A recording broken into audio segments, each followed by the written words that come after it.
This is a Cincy fan talking with LP. You can catch me on Twitter. That's a Cincy fan talking. You say it like it sounds, just leave off the G. If you have ideas for the show, you can reach me at Cincy_fan talk at yahoo.com. If you have any suggestions for the show, make sure you leave them there. Who knows, you might find yourself as part of the show. Any feedback would be definitely appreciated. And also, make sure you hit the Linktree page that's on my Twitter. Make sure you click on that. You can find all the different ways to contact me there. Enjoy the show.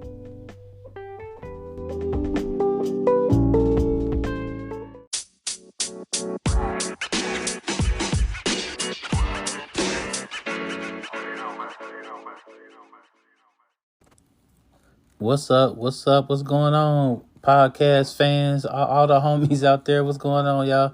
Welcome to another episode of a Cincy fan talking with LP, and of course, this is yours truly, LP. We're gonna keep this kind of sort of tight tonight.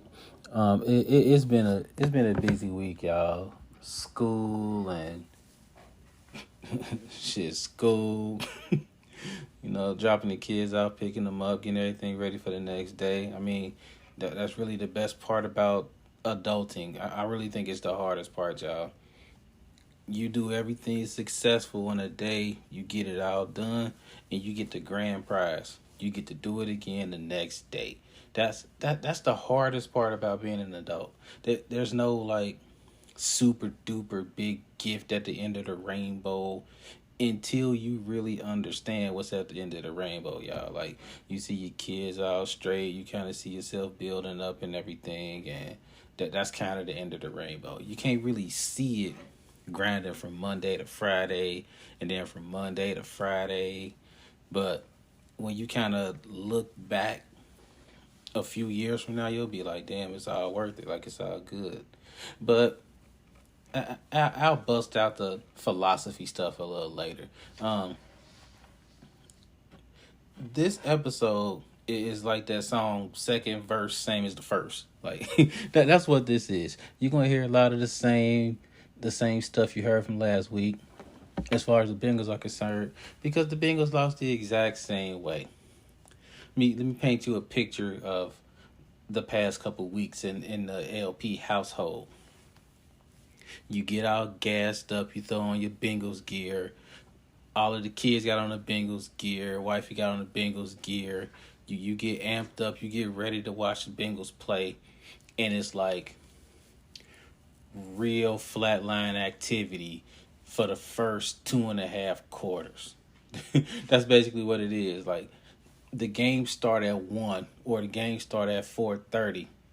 And then the Bengals wake up about 3 o'clock or about 6:30. And if it's frustrating to us, it has to be extremely frustrating to the Bengals, because we don't get paid for this. I think I put a tweet out about that too. It's like, if we're more frustrated than the coach, because he didn't seem as frustrated at first because he said he wasn't frustrated. If we're more frustrated than him, that's problematic. And I really feel like in my soul that he realized, probably ripped him a new one.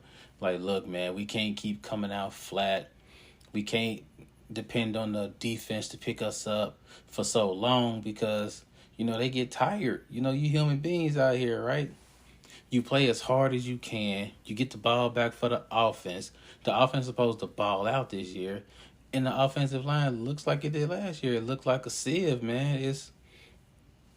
It's deflating. As a fan, it's deflating to wait a whole week to see that. And we don't even get paid. So however you feel as a fan, compound that by about 17 times. That's how the players feel. I mean, they do. We can't sit up here and go like they're not giving maximum effort, because I'm sure they are. There's just certain times in the game where they just play flat. It just seems like they feel like they can turn up another gear whenever they feel like.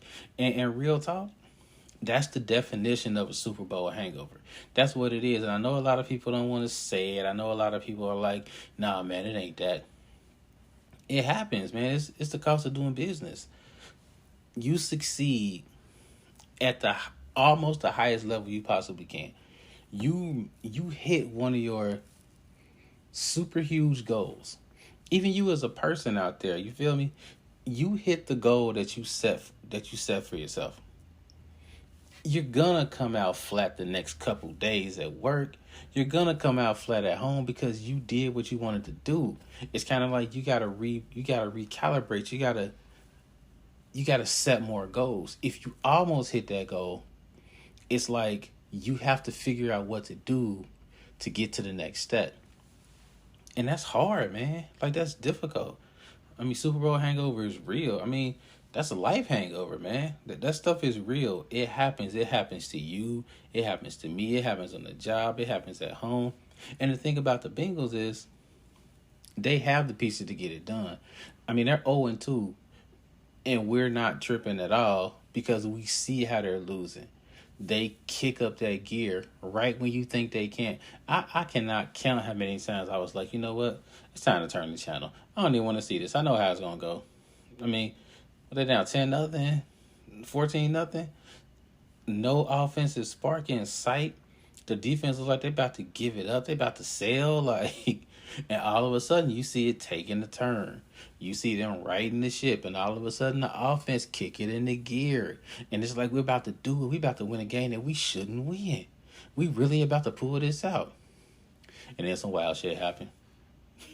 Just some wild shit just start happening, and you go like, dang, we just lost a game we should have won. But we shouldn't have won it in the first place because we should have got blown out from jump. That's been 2 games in a row. The same thing twice in a row. And if you're thinking you're crazy, you're not. It's the same stuff. For me, because I like to keep it simple. I like things simple. I'm a simplistic guy. It is how I get through life. I keep it simple. For the Bengals, I feel like it's 2 things. 2 things. Number 1, protect Joey franchise. None of this stuff that we want the Bengals to do this year. None of the explosive plays. None of the jet sweeps to Jamar Chase. None of the hitch and go routes. None of that works if Joe can't get time to throw. It just doesn't. And if he's not getting time to throw, then there's no way Mixon's getting time to run. It's not happening. You can't be a great passing team and a bad running team. Even the teams that didn't run as much, like you think about all the prolific offenses, even if they didn't run the ball that much, when they did run the ball, they ran it well enough to make you fear it on certain plays. So I'm not saying every offense has to have like 1,000-yard back. I mean, this is a new NFL. I mean, we kind of promote the pass. But the run has always set up the pass. If you look through the history of time in football, you run to set up the pass. I mean, back in the day, we had some teams that ran the run and shoot offense. You know, Houston, Atlanta, Detroit a little bit. And, you know, they passed the ball a lot, y'all. Real talk. Like 4 or 5 wide receivers every play. Like, look them up, for real. Look up run and shoot offense back in the day. But even those teams, your Houstons, your Detroits, they had solid running games. They had people that ran for 1,000 yards. I mean, Barry Sanders played on the Detroit teams, man. He used to get it in. So, number 1, the Bengals got to protect Joe. As they protect Joe, Mixon and Burrow, as they get them going, everything kind of plays off of that. Which leads me to number 2. The Bengals must put emphasis on starting fast. However they decide to do it. There's so many different ways to kind of kick your team up and get them to where they can start fast. Run some trick plays. Diversify your play calling. Uh,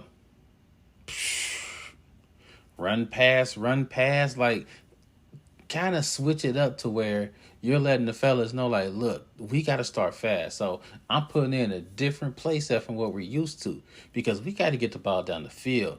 We can't go scoreless first quarter, scoreless second quarter, scoreless half of the third quarter, and then expect to win in the NFL.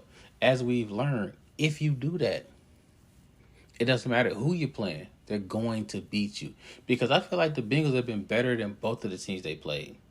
Now, with Dallas, that's a little different because with Dak, I didn't think the Bengals could win. I thought it would be close, but I didn't think they could win. Without Dak, I'm like, look, we about to get it. Like, we about to get the dub. You know what, though? That Micah Parsons is a monster. Like, you know he a monster when you watching the game with Wifey, and Wifey go like, dang, why can't number 11 be on our team? And I'm looking like, what? Yeah, that would be dope, wouldn't it? Like Dallas won that game. They did what they needed to do early, and then they held on and took the game. Just like Pittsburgh did.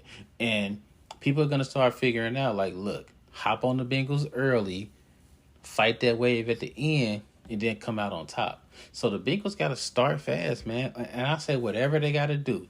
Run some reverses, flea flicker, first play, 88 straight out, like just straight fly pattern. Like whatever it takes to get the fellas going, like, look, we got to start fast. We got to get it in. We got to go up 10-0 on these jokers. Because real talk, I wasn't getting into it with some people on Twitter. Like I was talking with some folks on Twitter, and they were like, look, man, y'all can't go 0-3. And when they say y'all, I mean they mean the Bengals. I don't play for the Bengals. I try not to say y'all too much because I mean I don't get paychecks for the Bengals. I'm not back there at center taking the hike. I'm not running the ball. Nah. So the Bengals cannot lose on Sunday. There are a lot of folks hit me up going like, man, y'all 0-2. The Bengals 0-2. It's a wrap. Y'all not making the playoffs. The Bengals not making the playoffs. And I'm like, I get that whole statistic about teams that go 0-2 very rarely make the playoffs. But we talking about a 17-game season, man. There's 15 games left in the season. You telling me that the Bengals are done because they went 0-2? What happens if they win the next 3? Now we 3-2, right? Now the Bengals 3-2. So what are you talking about? However, if the Bengals go 0-3, if they lose games to the Steelers and the Jets, not only are the Bengals 0-3, but they just took 2 L's in the AFC and 1 in their division. It's very difficult to come back from that early. It really is. So if there was ever a game in September that was make or break, you looking at this one. I cannot see the Bengals making the playoffs if they lose to the Jets. This would be another team that they should beat. We're looking at 3 consecutive teams that they should have beaten. And we're long done with the days where we can sit up here and be like, yeah, you know, the Bengals almost had it. You know, they're up and comers. They doing it big. They'll get there soon. It's not that anymore, y'all. We not there. That bungle stuff is way past its time. We're dealing with a team that has already tasted success. They've already been there. They got one more hurdle to climb. But we're past the point where we can go like, you know, we could be 2-0 if it wasn't for this and if it wasn't for that. Nah, man. You are your record. That's what you are. So, gotta get this dub. Gotta beat the Jets. Forget all the Mike White stuff. And real talk, though, I gotta say, the Bengals have had some piss poor luck with backup QBs. And I feel like it's because the Bengals end up playing these backup QBs the first time that they get the job. There's no footage on these guys. There's no film. And it's like the Bengals are playing on the fly even though they had a week to prepare. So Joe Flacco got tape on tape on tape on tape. They should know what it takes to beat Joe. Plus, we've seen them first 2 games of the season, right? So, like we've all seen them. We should know what this is. I say the Bengals are going to come out first quarter and let people know, like, hey, like my man Stringer on the wire, let them know we ain't dead yet. Tell them the tower's back up. They back up. Bengals 38, Jets 17. That's where I'm at. Bengals 38, Jets 17. LP, where you getting that from? You ain't seen the Bengals put up that many points. Hey, it's happening. Real talk.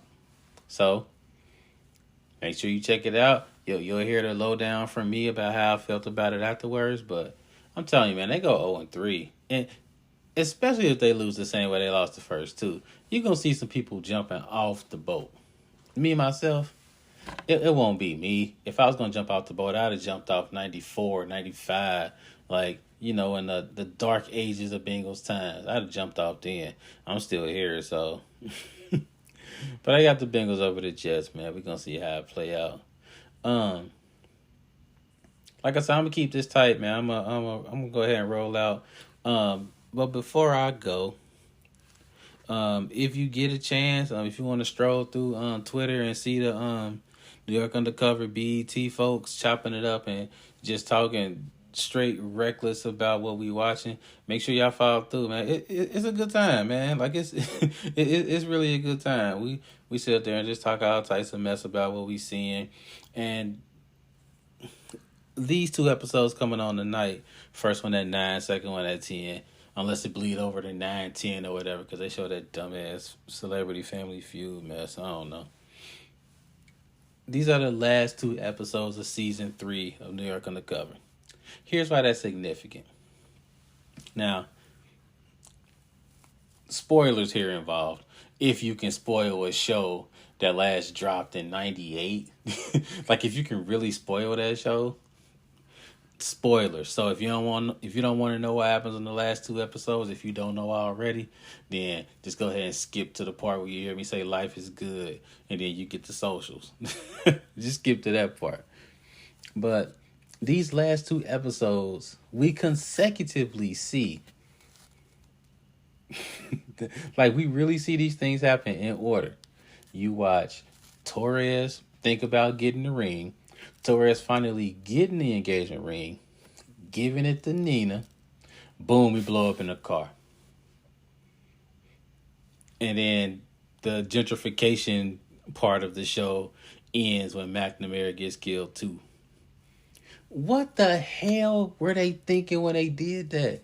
Like, you kill off Torres, and then you bring the whole gang back, but wait, it's only JC and Nina, and then it's like 3 randos who we never seen before, and the entire focus of the show just changes.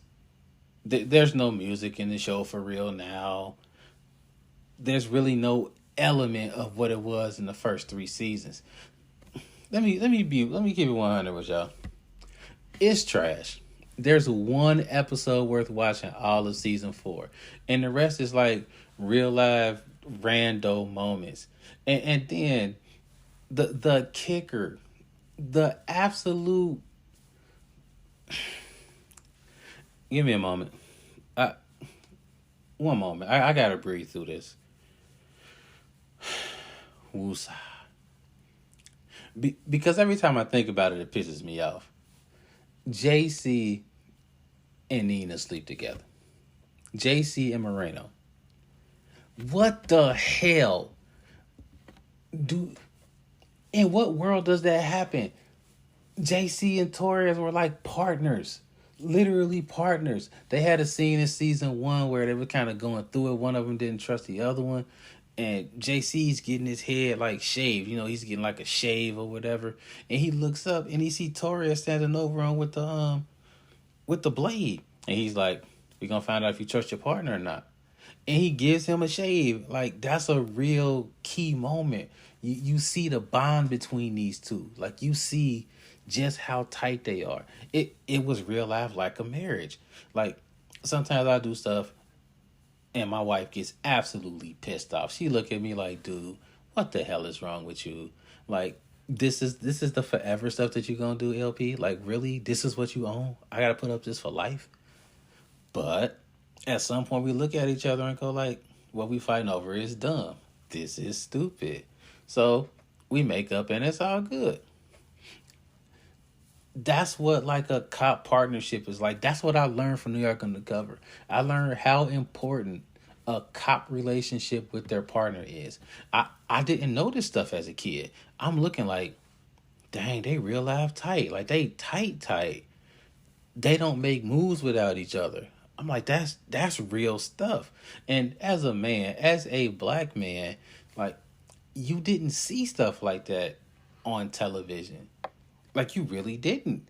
Like, you didn't see, especially in the 90s, you didn't really see black men bonding with other black men or Latino men in that way. Unless they were shooting each other or talking about shooting each other or rapping about shooting each other or some shit like that.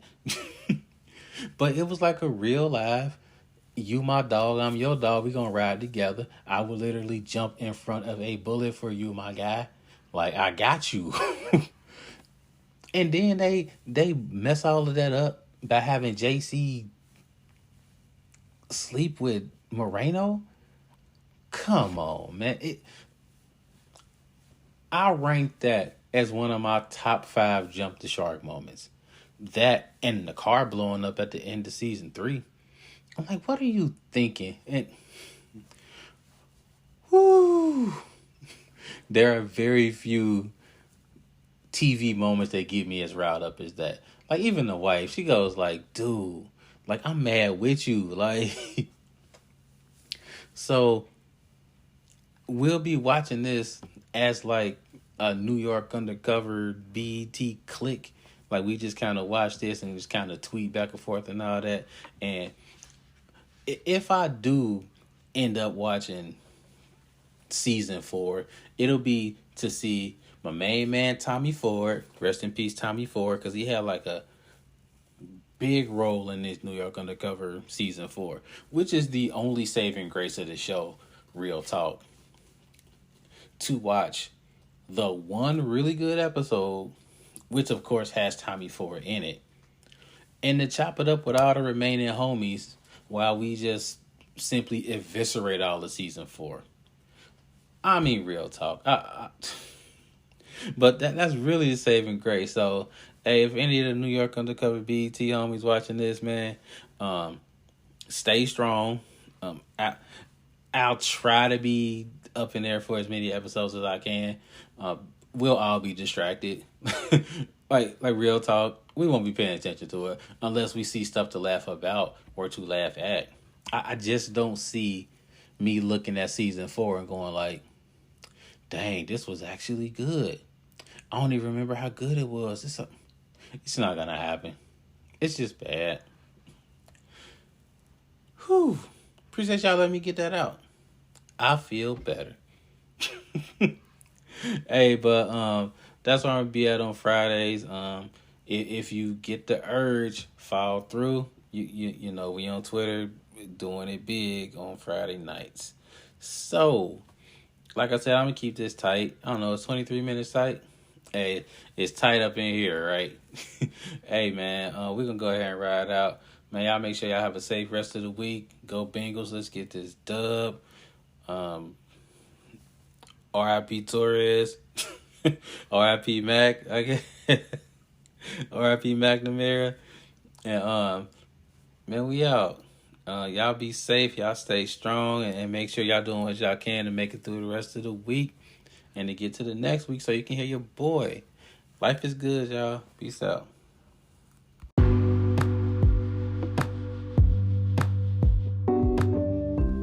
If you're not ready for the conversation to end, I'm not either. Make sure to catch me on Twitter. That's the Cincy Fan Talking. Leave off the G at the end of it, and we can keep the conversation going. Also, don't be afraid to hit that subscribe button so you can catch the next episodes. The episodes will drop every Tuesday. If there's a change in that, I'll make sure to let you know. Appreciate the support. As always, life is good.